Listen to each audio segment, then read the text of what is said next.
Namaku Aris. Tahun lalu aku ikut kelas tambahan untuk persiapan ujian.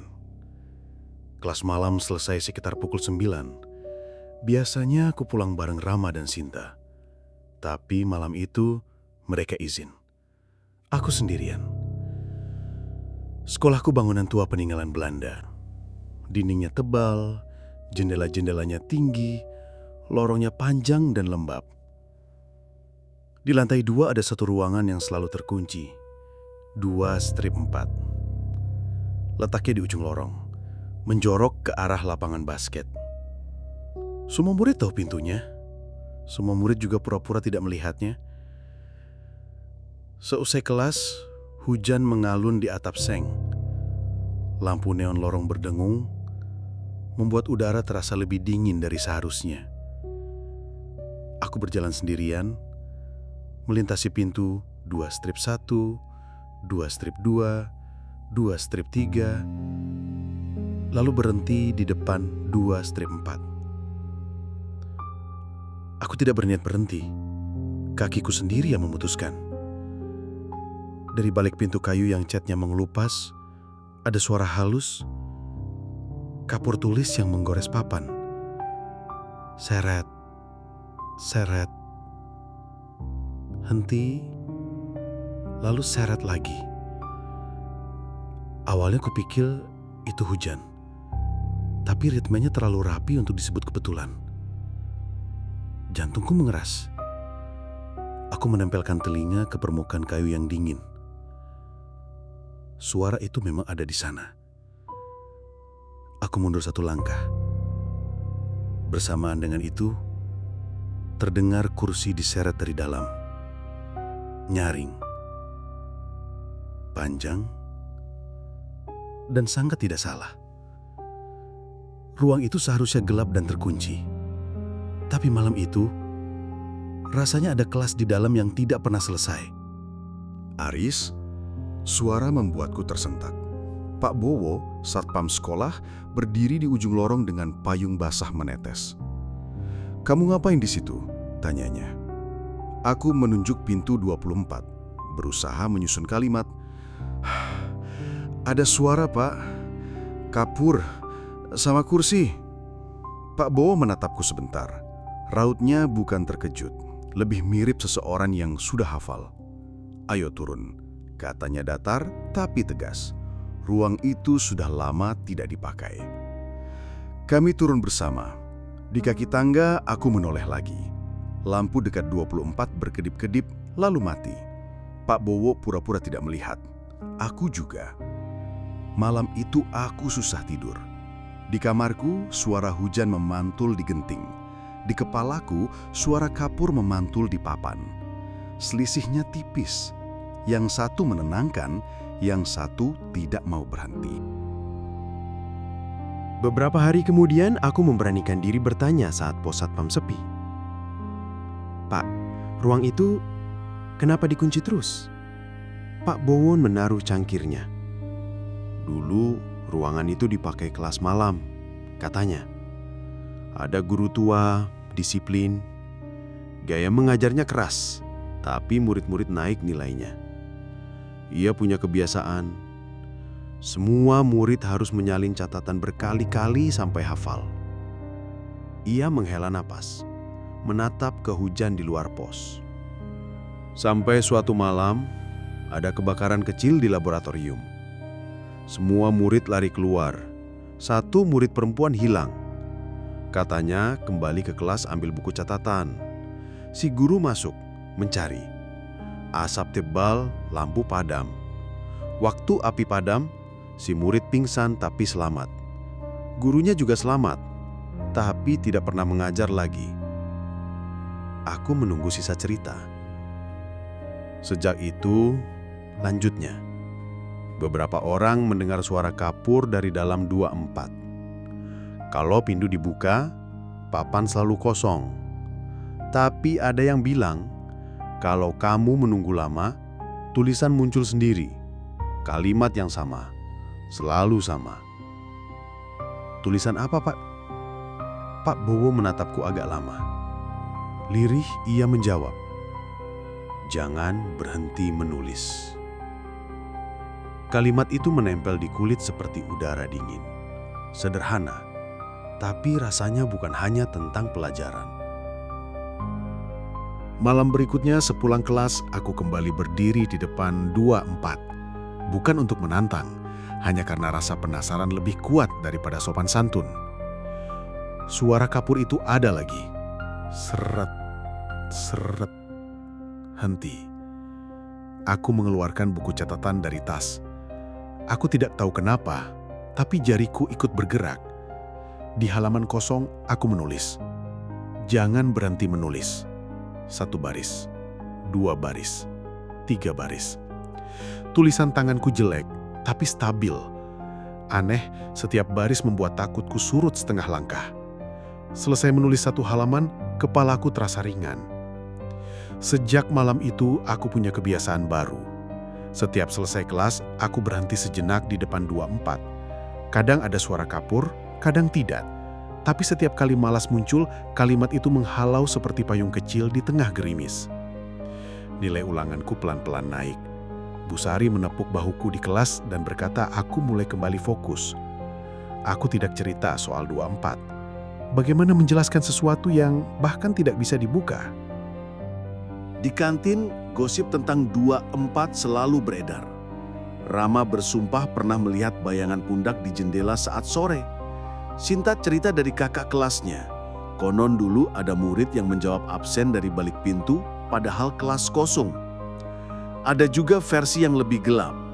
Guru tua itu sebenarnya meninggal di kursinya, masih memegang kapur dan baru ditemukan saat pagi. Tidak ada yang bisa membuktikan. Tidak ada yang mau benar-benar cek. Soalnya itu, sebelum les dimulai, aku mendatangi kepala sekolah dengan alasan meminjam buku nilai. Di dinding kantornya, ada foto hitam putih para guru zaman dulu. Di baris belakang, seorang laki-laki dengan tubuh kurus dan mata keras memegang kapur di tangan kanan. Namanya tidak kutemukan di label, seolah-olah sejarahnya disimpan tanpa nama. Aku tidak bertanya apa-apa lagi. Di lorong, bau kapur seperti lebih jelas dari biasanya. Satu malam Jumat hujan berhenti total. Bulan naik, lorong biru pucat. Pintu 24 tetap seperti biasa. Tapi tirai di jendela tersingkap sedikit, cukup untuk melihat papan tulis dari luar. Aku mendekat. Papan kosong.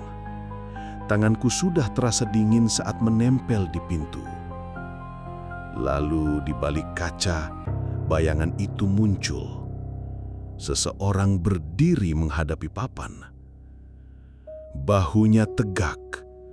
Tangan kanan bergerak naik turun. Kiri memegang penghapus. Dan baris-baris tulisan yang tidak terlihat perlahan terisi penuh. Aku tidak lari. Tidak juga menjerit. Yang keluar dari mulutku malah, "Terima kasih, Pak. Saya tidak akan berhenti menulis." Tirai turun kembali, pelan, seperti seseorang dari dalam menutup pelajaran. Malam itu aku pulang dengan takut yang berubah bentuk. Bukan takut ingin kabur, melainkan takut kehilangan kalimat yang belakangan ini menahan kepalaku tetap waras. Aku mendatangi Pak Bowo. "Pak," kataku, "kalau suatu malam 24 dibuka, apa yang terjadi?" Pak Bowo lama menatapku. "Ruang itu tidak perlu dibuka," jawabnya. "Ada hal-hal yang cukup kita dengar, bukan kita lihat." Ia menyesap kopi lalu menambahkan dengan suara rendah. "Dulu saya pernah mencoba, bertahun-tahun lalu. Ada murid keras kepala, memaksa saya pinjam kunci cadangan. Kami buka pintunya. Di dalam, papan tulis benar-benar kosong. Meja-meja berdebu, tirai tidak bergerak. Kami tertawa, merasa menang. Malamnya, anak itu demam 3 hari. Dan setiap setengah jam, terbangun bercerita menulis dalam mimpi. Saya kembalikan kunci. Sejak itu, saya tidak ambil risiko. Aku mengangguk pelan. Kadang rasa penasaran harus dikalahkan. Tapi malam itu juga, aku melakukan kebodohan kecil. Aku menaruh buku catatan di depan pintu 24. "Pak," bisikku, "kalau Bapak butuh papan, saya pinjamkan halaman saya." Aku mundur beberapa langkah. Sunyi. Lalu, halaman teratas buku itu terbalik sendiri. Saat ku ambil kembali, di sana ada satu kalimat. Pelan, rapat, tapi jelas. "Jangan berhenti menulis." Tulisan itu bukan tulisanku. Aku mulai mengikuti kelas yang tidak terlihat. Setiap malam, aku menulis ulang ringkasan pelajaran seperti murid-murid zaman dulu. Bukan karena takut, tapi karena ritmenya menenangkan. Di rumah, ibu suka mengintip dari pintu kamar. "Ayahmu dulu begitu," katanya pelan. Kalau gelisah, beliau menulis daftar singkat. Bukan apa-apa, hanya menata kepala. Aku tidak menjawab. Ayah sudah tiada. Mungkin karena itu kalimat "jangan berhenti menulis" terasa seperti pesan yang dititipkan lebih dari sekali. Di sekolah, aku bukan lagi anak yang malas mencatat. Aku mengajar diriku sendiri mengulang baris, menulis ulang definisi, menyalin rumus dengan catatan kecil yang kupahami sendiri. Kadang aku berdiri di depan 24 hanya untuk mengucap terima kasih. Tidak ada jawaban, tapi hening di lorong terasa akrab. Bukan kosong, tapi penuh niat.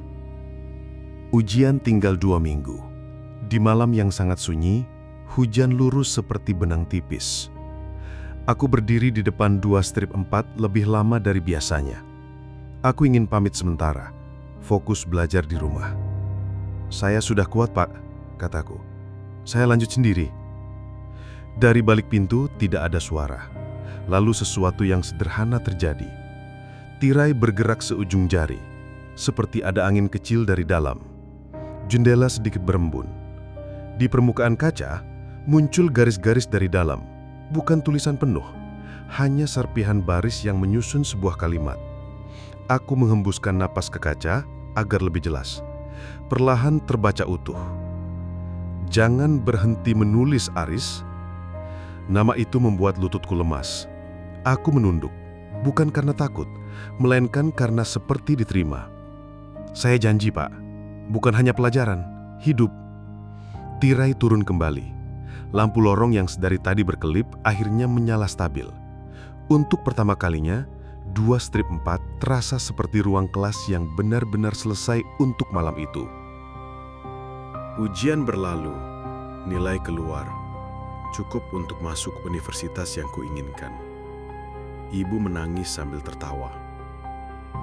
Aku teringat lorong lantai 2 dan papan tulis yang tidak pernah terlihat, tapi selalu terdengar. Aku datang ke sekolah untuk mengambil berkas. Lorong itu masih dingin. 2 strip 4 masih tertutup rapat. Aku berdiri di depannya, menempelkan telapak tangan pada kayu. "Pak," kataku, "saya mau pamit. Nanti mungkin saya jarang datang, tapi saya ingat, saya akan terus menulis. Bukan hanya jawaban ujian. Saya akan menulis hal-hal kecil, supaya lupa tidak menang. Tidak ada balasan, tidak perlu." Di pos, Pak Bowo menyapaku. "Sudah pamit?" "Sudah," jawabku. "Ada yang berubah?" Aku tersenyum. "Yang berubah saya, Pak." Ia tertawa kecil. "Itu yang paling penting." Aku melangkah ke gerbang. Kota menelanku ke dalam kesibukannya. Tapi di dalam kepalaku, lorong itu tetap ada. Lampu neon yang berdengung, bau kapur samar, dan sebuah pintu tua bernomor 2 strip 4 yang tidak perlu dibuka untuk membuat seseorang tetap berjalan. Kalau suatu malam kamu melewati lorong sekolahmu dan ada suara kapur dari balik pintu yang tidak pernah digunakan, berhenti sebentar. Dengarkan. Mungkin itu bukan sekedar hantu. Mungkin itu seseorang yang dulu terlalu keras, lalu menyesal, lalu memilih menjaga kita dari hening yang menghabiskan niat. Pesannya sederhana, dan tampaknya dia tidak pernah lelah mengulang. Jangan berhenti menulis. Dan kali ini, aku tidak akan.